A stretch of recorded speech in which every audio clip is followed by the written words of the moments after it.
What's up, guys? Well, UFC 219 is in the books. Congrats to Chris Cyborg, man. Let me give a to both women. That was a really good fight, man. That was a fight that was needed for women's MMA. For the history of women's MMA, for the history of the sport, man. I'm glad we got that fight instead of always wondering what if, what would have happened if these two women fought, etc., man. We got these women. I would still consider both to be in their prime, not past it by any means, and it was a good fight. I already touched on the Carlos Condit Neil Magny fight. Neil Magny did what he was supposed to do. He beat a guy who had been out of the cage for over a year. A guy who could not make up his mind whether he wanted to fight or not. And foolishly, Neil Magny was underdog, and he won that fight. Hell, he dominated Condit, in my opinion. So, congrats to Neil Magny. All right, the Cynthia Calvillo Carla Esparza fight. I had Carla Esparza winning the last two rounds. Calvillo won the first round. So I totally agree with the judges' decision in that fight. Calvillo got to take down the first round. She looked good in the first round. She was bigger and looked like she could have, shown that she was deserving of being the favorite that she was. But, second and third round showed that she still has work to do. Carla Esparza is not a great striker by any means. I know she's been working on it, and I'm sure she's improving, but she definitely is not one of the better strikers in the division. And Calvillo was getting hit a good bit, man. Her hands were down a bit too low. She needs to work on that defense and her movement, man. So, congrats to Carla Esparza. I'm not necessarily a fan of either of these ladies, but, it was a good fight, a competitive fight. And I tip my cap to both of those ladies, man. But the right decision was rendered in red in that fight. All right, forget the Hooker and Ducasey fight. Not even talking about that fight. First round was terrible. They were starting to get booed out of the building, and it was a good break for me. So forget that fight. All right, now on to Khabib and Edson Barboza. This was a total domination, man. The money was coming in late, kind of heavy on Khabib, man. He was a minus 290 favorite, Saturday morning. By the time the fight went off, he was a minus 410 favorite. Man, he just mauled Edson Barboza, man. He did. What I suggested, man, he closed distance on this guy. Why stand on the outside? Why, get caught and picked apart by this fast striker, man? Close the distance, get close to this guy so he could not, extend on those leg kicks, could not extend on those punches so much. The best he could do is back up the entire night and, try to beat him with a jab, like he was Terrence Crawford or Mikey Garcia. He would have to do that to beat me. If I was Khabib, that's what he would have to show a superior back foot jab game, man. And, pick me apart the whole night, backing up. But, Khabib closed distance on this guy, man. Got him down, and, that's his specialty, man, ground and pound. And he was putting it on this guy, man. In my notes, round 1, 10-9 Khabib. Edson on the move, sticking and moving. Eventually grabbed, taken down, and pounded badly. Round 2, 10-9 Khabib. Edson taken down and pounded more. Corner should stop the fight. I think, the guy looked totally beaten and defeated, man. He looked gassed. He had the look on his face like he was overwhelmed and defeated, man. But he did not quit, and I tip my cap to Edson Barboza, man. But, Mark Henry, the guys in his corner, man, they could have saved the guy, 5 minutes of abuse in the third round, man. They could have saved the guy from getting damaged more, live to fight another day, man. I don't know Edson's age, but, let this guy get through the fight, man, or stop the fight, and let him save on the wear and tear, man. Let him live for another day, man. Think about this guy's long-term future, man. Instead of getting continually pounded on, it was like watching a public execution, man. That's basically all it was, man. Hell, Big John was over in the corner. He was taking a close look, but either the commission, Big John, Essence Corner, somebody should have thought better and stopped that fight, man. Save Essence, man. Just wave the towel. Mark Henry could have took the blame. Said, hey, it's my decision. I want my guy to live to fight another day, man. Tonight wasn't his night. That's all they had to say. It would not, they would not have made Essence look like a quitter. You visibly stand there and wave the towel, man. Instead of, pushing this guy out, trying to give him instruction when he had been depleted and pounded, man. And round 3, I didn't even take notes. I just said corner should have stopped fight after second. So, congrats to Khabib, man. He had a good post-fight interview. Who would I like to see him fight next? Hell, let's go ahead and make him and Tony, man. The Conor, man. I think Conor should let that belt go. He should angle for a fight with GSP, man. That's what he should do. Why? He's coming off the Mayweather loss. Why get in with Tony Ferguson's big ass? Risk taking a loss. You start to diminish more. You're not gonna make the amount of money that you can make with GSP, man. He should angle for that fight big time, man.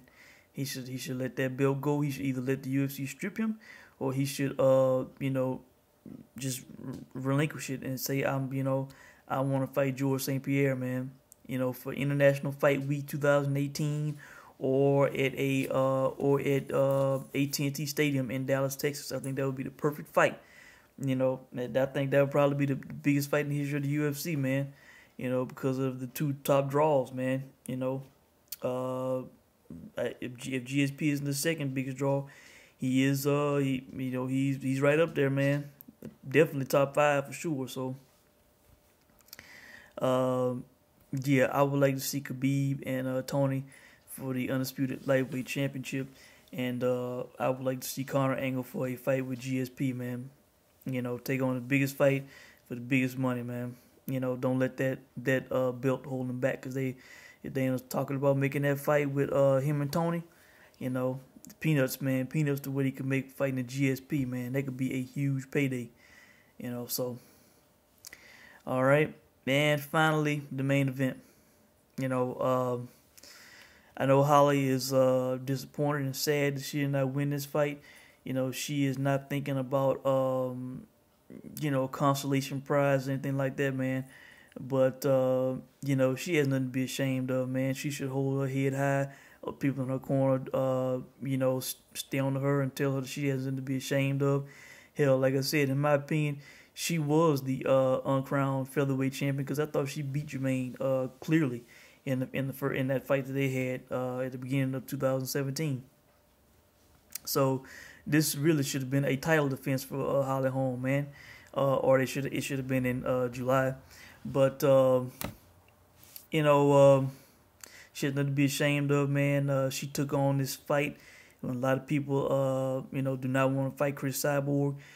She stepped up and took on a great challenge, man. And like I said at the beginning of the video, this was needed for the history of women's MMA. We did not get the Cyborg Rousey fight.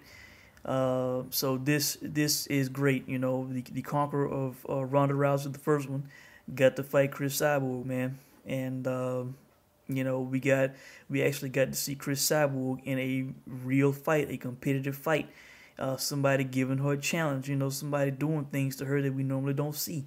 And that's what I was hoping that we would get, at least a good fight, not a fast, 1-2 round fight, a fight that was competitive, back and forth, that was entertaining, man. And that's what we got. So, again, I salute both women, and thank them for the effort that they put on, man, for the sport, for the fans, for women's MMA.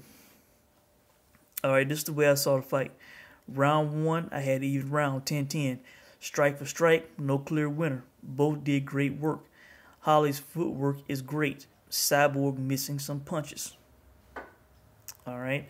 Yeah, I thought I was like, man, there were times where Holly would step to the side and she would get out of the way and Cyborg would clearly miss badly. I was like, man, that was that great boxing footwork, man, and movement. The experience of a Holly Holm, a Hall of Famer. It was kind of reminded me of Lomachenko in there, the way she was moving around and getting beside Cyborg, behind Cyborg and shit, man. Very nice.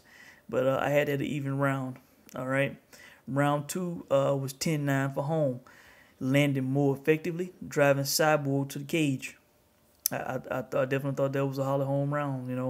Like I said, Holly has nothing to be ashamed of, man. Who wins rounds over Chris Cyborg, man? Really no one. So yeah, she has absolutely nothing to be ashamed of, man. All right. Round 3, 10-9 Cyborg, landed more flush effective shots, stunned Holly at end of round. This is where Cyborg took over the fight. Round 4, and I'm assuming once Holly felt the power, that's when the fight really changed. Now, round 4, 10-9 Cyborg. Winklejohn gave Holly terrible advice after third, telling her to cut down on the movement.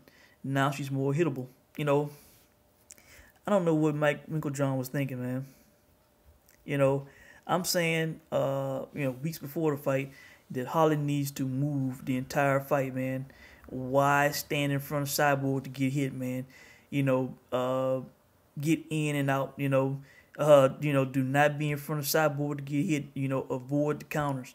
And, Holly, I love her, but, she really telegraphs her shots with the yelling that she does, man. That all that screaming, as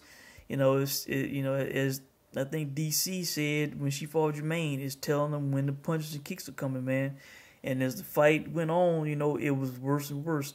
It was like she would yell before she would even throw or think about throwing. It's just it's a bad habit. I'm sure she feels she gets power from it, but I just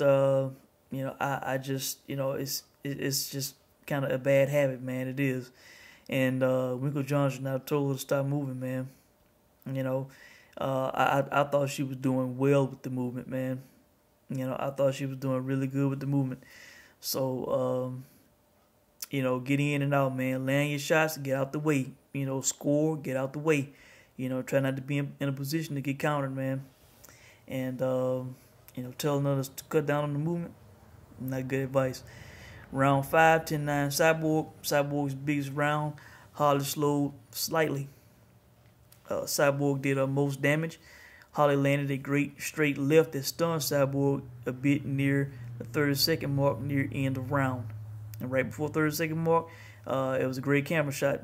Holly threw a straight left, hit Cyborg, and Cyborg kind of had this kind of stunned look on her face and froze for a second, and the commentators acknowledged it, Got one of the best punches that Holly landed in the fight. But yeah, I had Cyborg winning this fight 3-1-1. That's the way I saw it, man. It in my opinion, it was not a runaway fight. It was a competitive fight. If my math's correctly, that came out to a 49-47 scorecard for Chris Cyborg. So I gave Holly credit for the work she did in the first round, and she won the second round. So yeah, man, nothing to be ashamed of. She won a full fight with Chris Cyborg. I believe she is the first person to do so, man. She gave Cyborg a real fight, test and challenge, man. She busted her nose, and she extended her, man. And I felt that third round prop, the fight starts third round, I thought that was the best value on the board, man, at a minus 185 or minus 183, depending on, when you got in on it. I was banking on Holly's toughness in this fight. She only got stopped in MMA by Misha Tate in the 5th round in the fight that she was winning. You know, Misha pulled off a Hail Mary submission, man, to win the title. So, you know, and Holly did not quit in that fight. You know, she got put to sleep. You know, Holly Holm should be commended, man. This woman is tough. She can take a shot. You know, many women who could have been in the cage with Cyborg tonight, man, would have taken those shots and would have folded, man. You know, would not have survived. And you know, Holly survived 5 rounds, man. You know, banking on Holly's toughness, as far as sports betting wise, man, paid off. You know, if somebody was bold enough to play that this fight went go a full 5 rounds, you could have got like a plus 270, plus well over plus 200. You know, so you know, the over was straight gold. Odds makers only had it set at 1.5 rounds. You know, yeah, I would have played that, but there really was no value in it at a minus 300. You know, because so many people played it. You know, so I thought that the minus 183, minus 185, you know, just another 2.5 minutes, Holly surviving, you're getting a lot better odds. You know, if the fight started in the 3rd round. So, you know, my picks as far as wagering wise played off. Khabib won, and the main event started 3rd round, man. So, you know, a good fight, man. You know, a good fight. I don't know if I say a great fight. You know, I'm not leaving feeling like, wow, that's one of the greatest things I've ever seen. You know, it was a competitive, tough fight. You know, both women showed heart, skill, and toughness, man. Now, what should be next for Cyborg? You know, the game plan, the schedule for Cyborg, for me, is simple and it's been laid out. You know, she has a bit of a murderer's row, man, to face in the UFC. All right. I think should she win her next fight, if Cat Zingano wins her next fight, I would like to see Cat Zingano fight Chris Cyborg, man, at 145. Cat Zingano is a big girl. You know, she cuts a good bit of weight to make 135, man. And she's been out for I mean, hell, for well over a year, man. What a year and a half at this point. I mean, her last fight was UFC 200 against the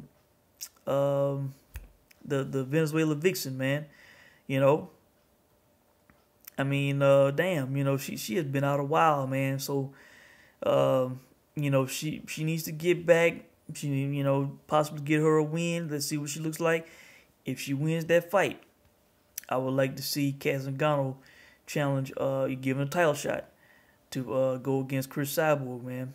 And at the same time, you know, if they have that fight, or so maybe some point before that, because I don't know how long Megan Anderson's been out. But, you know, if they could put Megan Anderson on the undercard of, you know, Cyborg Zingano, put her against somebody, maybe a name that we know, maybe not, maybe somebody that we don't know, somebody that she should beat, you know, that she will look good against, you know, that she will be a you know, maybe a 3-1 favorite at least, or, you know, put her in with somebody, on that undercard, man, to introduce her to the UFC audience, to get her a bit of a following, you know, show some dominance, say, man, boy, this chick might be able to beat Cyborg or Zingano, you know, make it known, make it, you know, clear that she will be the next one in line for the winner of Cyborg and Zingano. All right, and you know, should Cyborg get past Zingano, then, you know, that you have the Cyborg Megan Anderson fight. You know, you're giving Megan Anderson another fight to develop, getting her some rust off. She's been out a while, and introduce her to the UFC audience, man. So, you know, tons of benefits in that, you know, in booking it that way. All right. And should Chris Cyborg beat Megan Anderson, hell, that fight could probably be in the probably fall or winter of 2018, man. You know, depending on when they could do the Zingano fight. which I'm assuming could be maybe spring, summerish, of 2018. But yeah, have that fight, and then hell, if Amanda Nunes is still standing, or if not, she is there for a big time fight. Should Cyborg get past Zingano and Megan Anderson, man, and then you have that big super fight with Amanda Nunes. Especially if Nunes, holds on to that belt, up to that period of time, and if not, then she could, if she loses the title, she could maybe sit out a while and then eventually challenge Cyborg, man, at 145, a big time fight in Brazil. Hell, they could put that, at a big time stadium, man, get 40,000 or so to show up. So just like they did with Verdum and Miocic, man, go to that same venue, get 40,000. That shit will sell out, man. That'd be a big time fight, a big time fight. So that's the game plan, in my opinion, for Chris Cyborg, man. So and as far as Holly, I'm not sure. I'm sure Holly will want to continue her career.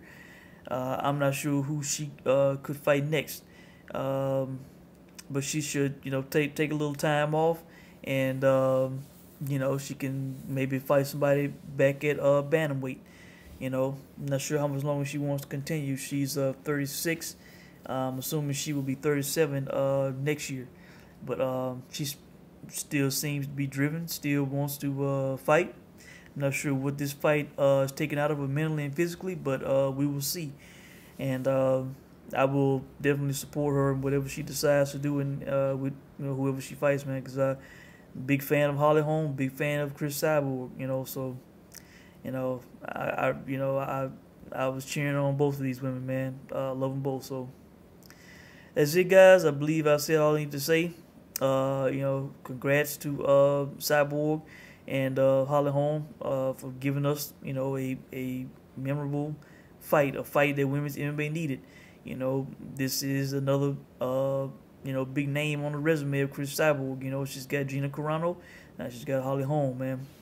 So, congrats to Khabib, Carlos Barboza, Neil Magny, and I think that's about it. So, that's it, guys. Let me know what you think, man. I hope you enjoyed the fights. And I will be checking in with you guys soon, man. Thanks for watching.